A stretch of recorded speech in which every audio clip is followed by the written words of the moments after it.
Hello' friends, স্বাগতম জনাইছোঁ মোৰ চেনেলৰ নতুন এক ভিডিঅ'লৈ। বন্ধু বান্ধৱীসকল, আপোনালোকে সকলোৱে ভাল পোৱা অভিনেত্ৰীগৰাকী বৰষা ৰাণী বিষয়া। হয় বন্ধু বান্ধৱীসকল, আপোনালোকে ঠিকেই শুনিছে।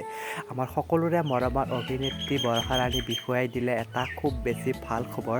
বন্ধু বান্ধৱীসকল, যোনে যোনে বৰষা বাক ভাল পায়, বৰষা বাৰ অনুৰাগীসকলৰ বাবে বিশেষকৈ এই খবৰটো ভাল হ'ব নিশ্চয়।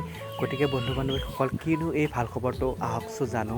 আমাৰ বৰষা ৰাণী বিষয়াই দিয়া ভাল খবৰটো হৈছে তেওঁ নতুন এখন বোলছবিত অভিনয় কৰিব আৰু সেই বোলছবিখনৰ নাম হৈছে যৌৱনে আমনি কৰে 2। গতিকে তেওঁৰ লগত অভিনয় কৰিব বিচাৰি থকাবিলাকৰ বাবে বহুত বেছি ভাল খবৰ। গতিকে যোনে যোনে তেওঁৰ লগত অভিনয় কৰিব, গতিকে তেওঁলোকৰ লগত অভিনয় কৰা ল'ৰা আৰু ছোৱালীৰ দৰকাৰ হৈছে। গতিকে বন্ধু বান্ধৱীসকল, আপোনালোকে যদি ভিডিঅ'টো চাই ভাল তেনে এটা লাইক কৰি চেনেলটো ছাবস্ক্ৰাইব কৰিব। ধন্যবাদ।